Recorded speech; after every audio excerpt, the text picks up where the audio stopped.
And we're back with another episode of The Final Cut with Critical V right here on Geek TV. Welcome back, and of course welcome Nuwan. Thanks. Again, the Movieslinger reviewer.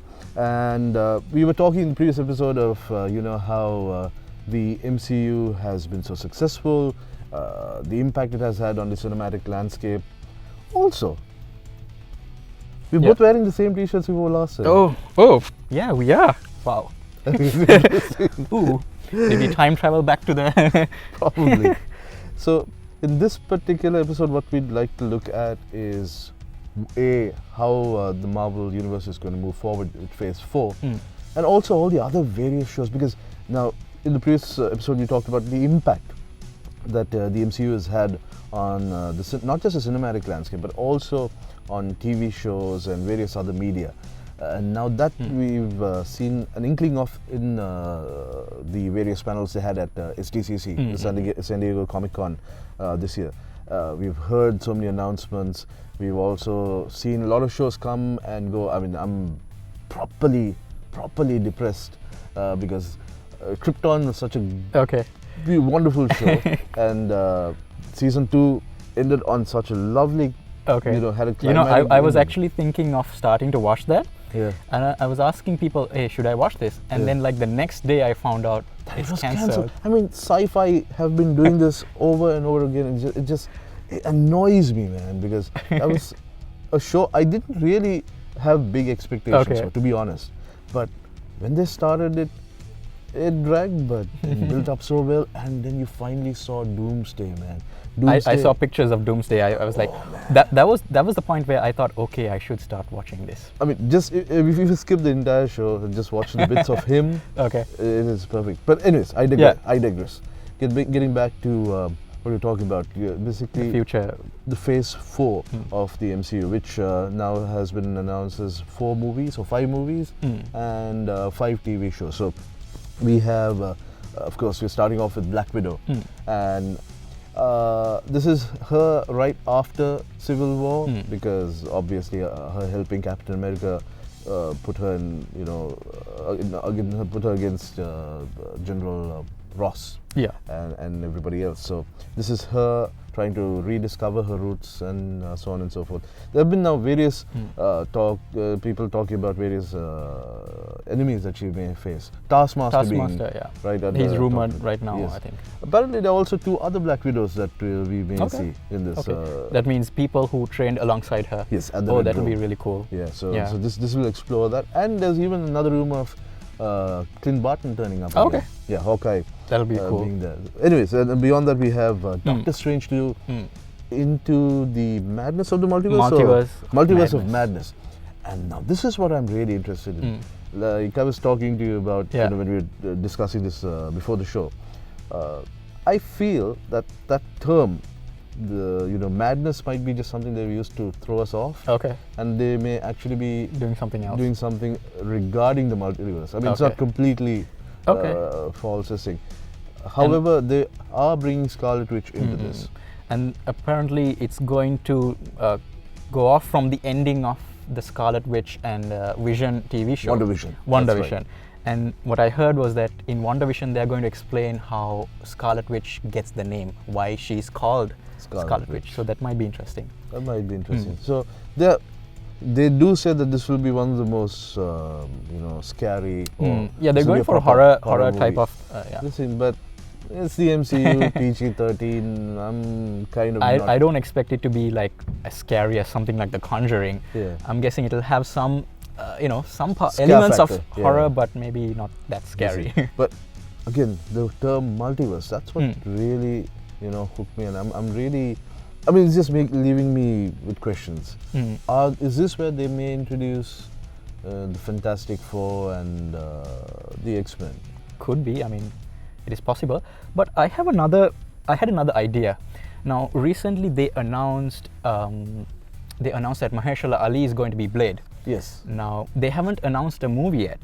Which means that movie is about at least 4 to 5 years in the future. But they could still bring him, they could still introduce him as a character. And I was thinking, because Blade is sort of like involved with a lot of supernatural kind of threats, right? So maybe some way, maybe he can show up in Doctor Strange too. Maybe, I don't know. I'm just guessing here. There is another rumor. Yeah. And this one might be a bit far-fetched, but they are talking of having Quicksilver come back. I forget the actor's name, but he's Aaron Taylor Johnson. There you go. To reprise his role. They may have that as one of the horror sequences, maybe just to maybe a flashback or something. Something like that. But that would be interesting. I'd like to see Quicksilver because it was a mess the way they sent him off. You didn't see that coming? Yeah, I did not see that coming at all. And then of course we have Thor. I'm excited for that one. Love and Thunder. Yeah. Because I really loved the Mighty Thor. Right, in the comics.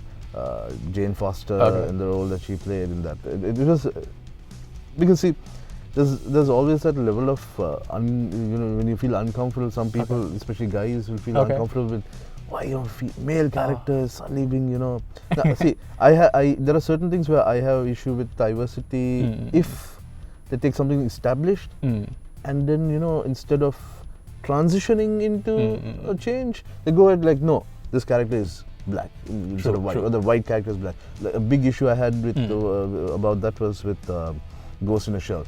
Yes, the manga. She is the cybernetic body that she has is a white girl, but there seemed to be something that didn't agree with me. But here in the comics, Mighty Thor, she rightfully got what she did, and she became Thor on her own right, on her own merit, and I feel I'd love to see how they implement that here. It'll be really interesting. Now, the rumor is that this will leak off this will start right after the Loki TV series. So Loki may have a hand in getting Mjolnir to Jane Foster. Maybe not out of his own will, knowing he probably doesn't intend to do that, but that's Loki. He causes problems everywhere he goes. And that was another shocker, right? When they announced Loki, I mean, you saw him die. Right? You had that bittersweet closure. Yeah. And now they are having this. I'm like. But that was a really cool way to do it. I think the interesting part is that he's still a villain now. Yes. He's still, he hasn't grown into that kind of almost like a hero that he did in Thor Ragnarok. Yeah. So it'll be really interesting to see what kind of chaos he's going to cause in the multiverse. Yeah. And he has the Tesseract, so he can go anywhere he wants. Yeah. So that'll be really fun. Yeah. Then you have the Eternals with crazy casting. You have Angelina Jolie, Salma Hayek, and you've got I think they have Kumail Nanjiani. Yes, he's also there. Richard Madden from Game of Thrones. Yeah. But before Eternals, I want to talk about Inhumans and what Marvel did with Inhumans, because essentially that was them trying to pull a fast one when they couldn't. They weren't sure whether they would get the mutants back. They'd get Fox. Eternals is also something similar in the sense. Eternals was the story of how the Celestials seeded life into a particular powerful set of beings who have been living hidden amongst humans. And then, of course, the ones who didn't work out are the Deviants. Now, here's an interesting point to note. The Deviants led to the Titans, and one of the most popular Titans is... the Mad Titan. Exactly. So, I would love to see how they put that into perspective, whether they're going to make Thanos a part of the Eternals. That might be interesting. They could tie it up. Yeah. And then you mentioned that we might even see a young Thanos at one point. That's what I'm really looking forward to. Because I'm not very familiar with the Eternals, but they do seem like, I'm really interested to see what they're going to do. They're very powerful beings. Very powerful beings. And now, one thing Kevin Feige did say is this phase will start pushing out of the earthly plane and more into the universe. Yeah, a more cosmic aspect. That's really cool. That was teased in Spider-Man Far From Home at the end. Yeah. Now that I won't spoil because that's still a fresh movie. But those of you who have seen it, you'll know what I'm talking about. The Nick Fury scene. Anyways, finally we have Shang-Chi and The Legend of the Ten Rings. Now, this I have a bit of a little gripe with because Mandarin is a proper Iron Man villain, and I'm like, why why did they do this? I mean, that's something I still can't forgive them. Okay, now, we for talked Iron about, Man 3, you're talking about Iron Man 3. In the last episode we talked about, the sins that people, Marvel somehow managed to sweep under the carpet. This is one sin that, I just can't forgive them. What they did with the Mandarin in Iron Man 3 is just horrifying. Now, apparently they're going to be unleashing the real Mandarin in Shang-Chi, but I'm like, what's the connection? It's crazy. But what do you think? What's your take on it? Well, okay, I didn't really have a problem with what they did in Iron Man 3 because for me, first of all, I'm not like really a big fan of Mandarin. What I mean is I'm not that familiar with the character, but I know that fans really hated what they did. So it would be interesting to see him like done properly. So yeah, I'm looking forward to it, but I'm sort of, I'm open to whatever they're gonna do. Yeah. Well, I have one small theory before we push off into the other stuff, and that could be, we have the story of Shang-Chi being a created being. His father was a very powerful warlord. And he created Shang-Chi as a weapon. But Shang-Chi realized what his father's goals were and turned around. Now, that particular character was not the Mandarin in the comics. But knowing how Kevin Feige and company tend to tamper with the Marvel history, this may be where the Mandarin might be the father figure. Yeah, I'm not opposed to that. I think that would be actually a good way of doing it. Because then, you can tie up those two characters. And then you have a deeper personal connection between the protagonist and the villain. So I think that might be a good way to go about it. But I don't know what the fans think about that. We'll see. We'll see. If they do it right. If they do it right, I don't think anyone will have a problem. Of course, the other two TV shows that are being spun off in Disney Plus are What If, and this one I'm really excited for. They're bringing back pretty much the entire cast of the MCU minus Chris Evans and Robert Downey Jr. But this will be really cool because you have Jeffrey Wright coming to portraying the Watcher, the voice of the Watcher. And man, after seeing Jeffrey Wright as Bernard, I mean, not forgetting all his other appearances, but this, I can't believe they actually managed to snag him. And he has a really cool voice. He has a really cool voice. I mean, he's not James Earl Jones, but he's got something, man. And to see him narrate these stories. Now, again, these are all rumors, but if you look at, if you manage to get your hands on the logo for What If, and zoom in, on the characters you'll see various, Marvel heroes and all that.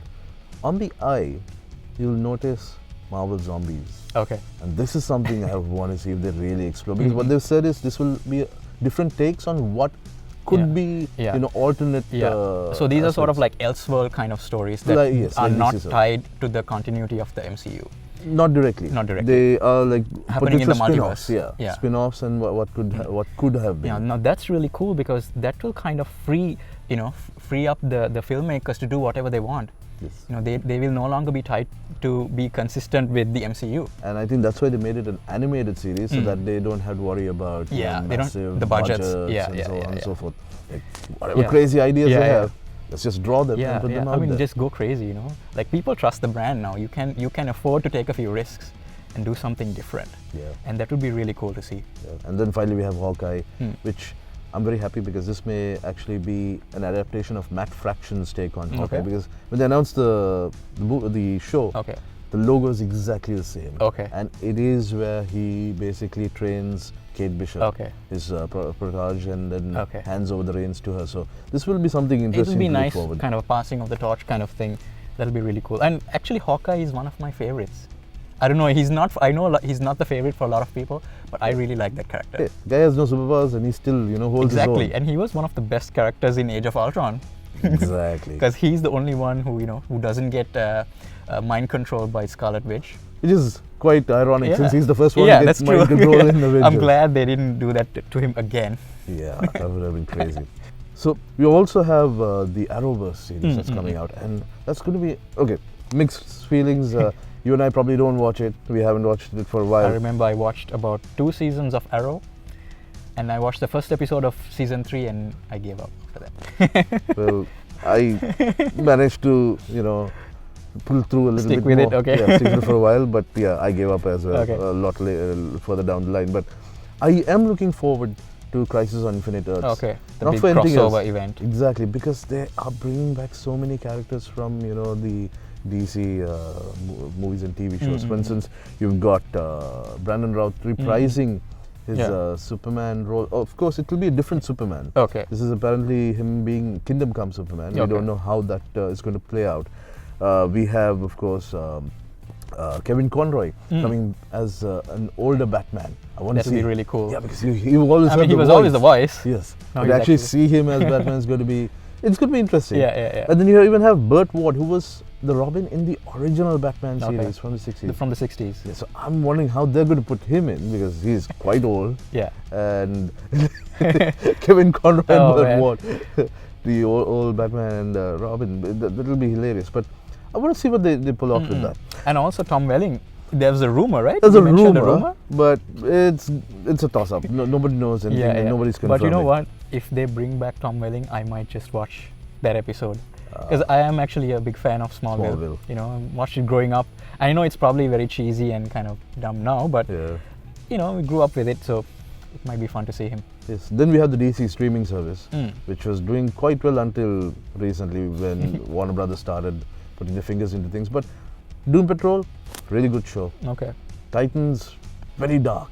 Okay. But see, that would be a platform I'd prefer Warner Brothers experimenting with, a dark aspect of it. Yeah, I mean, they can definitely do that. And they've done it. I mean, with Titans, they've gone even way beyond BVS. But let's also quickly look at the other brands. Now, we've always been talking about Marvel and DC. Yeah. Right? But what about the independent imprints and how now they're making their, impact? We've seen 2 shows. Yeah. This year. Recently, yeah. Right? We had The Boys finally hit. I started watching that and I'm really liking it so far. It's really kind of refreshing to see this different take on superheroes because you're seeing these superheroes who are kind of corrupted. And they're kind of, very selfish and they have their own self-interests. So it's kind of interesting to see that aspect of it. This kind of capitalistic company has taken over them, they're managing them, so that's really cool. There is. So that's something we haven't seen before. Of course, there's a little gripe some of us comic book fans are in the film that they've toned down the violence quite a bit. There's so many things, if you read the actual comics, you'll get an understanding of it. But that may be a creative decision they've taken. Yeah. Another good show was The Umbrella Academy. Yeah. Right? Again, I have a few gripes with how they've adapted it, but overall show brilliantly done. And that was created by this guy Gerard Way, who was in My Chemical Romance. I remember back in the day when I was listening to their music, I remember a friend of mine said, "Oh, this guy has a comic book," and I didn't really pay attention to it. And then all these years later, I'm like, "Oh, that's what he was talking about." Cool. That was kind of interesting. So as soon as I'm done with The Boys, I'm going to move on to that show. Cool. Then you have Frank Miller's Miller World, which has been acquired by Netflix. They're already working on a bunch of movies, 3 movies, Jupiter's Legacy. You have American Jesus, which is going to be a bilingual movie because this is about a young Spanish kid who realizes he's the second coming of Christ. I wonder how people are going to take that. But it's going to be bilingual because he's Mexican, so they're going to have Mexican English both in it. That'll be good. That'll be an interesting show. You should have more stuff with, in the native languages. Well, Netflix has been doing that a lot. With a lot of movies, especially Japanese and German. Then, of course, you have, among others, you have the TV shows. You have, the movies. The movie projects that they're doing with There's Mila. 3 movies. You've got Huck, you've got Sharky the Bounty Hunter, and quite a few. The Sharky the Bounty Hunter, I'm kind of interested to see what that is. Yeah. It sounds interesting. It's like an intergalactic kind of a bounty hunter kind of thing, right? This is an original imprint in the sense it's first going to be done as a book. Okay. And then move on to the movie. Okay. But all under Netflix. All under Netflix. Yeah. Okay. So overall, this is also written. Sorry, this is also written by Mark Miller. Yeah. Okay. Also written by so Mark he's Miller. the guy who also did stuff like Wanted. Yes. Kick-Ass and all that. Okay. So this is his universe Netflix is taking in after their whole spat with Disney. So there's a lot to look forward to. So that's actually really interesting because because of that competition, they are investing in these other properties, and now we get to see this Miller World thing. Yeah. So that's really cool. So there's a whole different which probably wouldn't have happened if they still had the Marvel shows under them. Probably. So there's a lot more to look forward to. Of course, we're running out of time for this particular episode, but we're going to talk about more of these as we go along. Hope you guys are enjoying these episodes, enjoying our discussions. Any criticism is welcome. Please go ahead and tell us what you feel about various things we talked about in the comments, and we'll of course go through them and see how that affects how we go along in the future. But till we see you next time, hope you guys have a great day. Enjoy yourselves. Enjoy the movies that are coming out. It's like Nuwan said, it's a great time to be a geek. And this is us signing off right here on The Final Cut on Geek TV.